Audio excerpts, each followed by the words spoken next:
नमस्ते, मैं जयवीर चंद्रमौला आप सभी का स्वागत करता हूं आपके अपने YouTube चैनल पर। आज हम बात करेंगे आदर्श सोसाइटी घोटाले पर। चलिए जानते हैं कि आदर्श सोसाइटी घोटाला क्या था। यह मामला नवंबर 2010 का है, जब यह पाया गया कि आदर्श हाउसिंग सोसाइटी में फ्लैट जो मूल रूप से 1999 के कारगिल युद्ध में मारे गए सैनिकों की विधवाओं और भारतीय रक्षा मंत्रालय के कर्मचारियों के लिए बनाई गई थी या उन लोगों को दिए जाते हैं जो इसके पात्र नहीं थे। यह सोसाइटी बनाने के कुछ साल बाद एक आरटीआई में यह खुलासा हुआ कि तमाम नियमों को ताक पर रखकर सोसाइटी के फ्लैट ब्यूरोक्रेट्स, राजनेताओं और सेना के अफसरों को बेहद कम दामों में बेचे गए।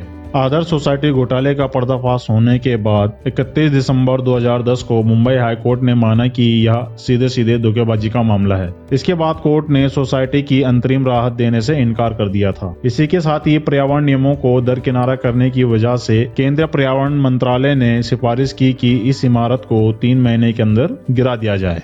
आदर्श सोसाइटी को लेकर एक मामला यह भी है कि यह इमारत बेहद संवेदनशील तटवर्ती क्षेत्र में बनाई गई है। यह नौसेना की जमीन पर बनाया गया और इसके निर्माण से पहले नौसेना से नो ऑब्जेक्शन सर्टिफिकेट नहीं लिया गया था। इस मामले में एक प्रारंभिक जांच शुरू की गई थी और जनवरी 2011 में सीबीआई द्वारा आपराधिक साजिश के लिए धारा 120B के तहत और भ्रष्टाचार निवारण अधिनियम 1988 की विभिन्न धाराओं के तहत एफआईआर रजिस्टर की गई थी।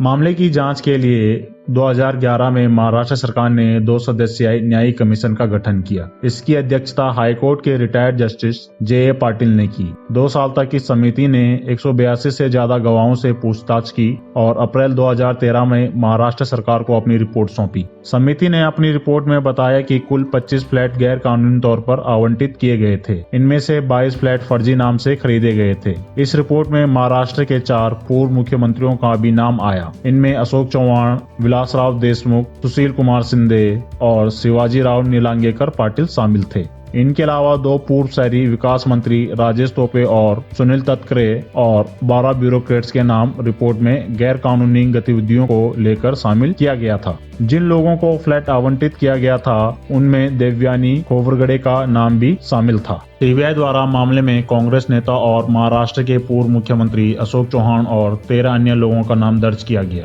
घोटाले में नाम आने के बाद अशोक चौहान ने 2010 में मुख्यमंत्री पद से इस्तीफा दे दिया था। सीबीआई मामले के बाद ईडी ने भी prevention of money laundering act के तहत 5 मार्च 2012 को 14 लोगों के खिलाफ मामला दर्ज किया। ईडी के अनुसार आरोपी व्यक्तियों ने आदर्श हाउसिंग सोसाइटी में अवैध रूप से फ्लैट बनाने की मंजूरी प्राप्त की और उन्हें औने पौने दामों में प्राप्त किया। सीबीआई ने कांग्रेस नेता और महाराष्ट्र के पूर्व मुख्यमंत्री अशोक चौहान पर सोसाइटी के लिए अतिरिक्त फ्लोर स्पेस इंडेक्स को मंजूरी देने और बदले में अपने रिश्तेदारों के लिए 2 फ्लैट लेने का आरोप लगाया था। उन पर अवैध रूप से 40% फ्लैटों को नागरिकों को स्वीकृत करने और आवंटित करने का भी आरोप है।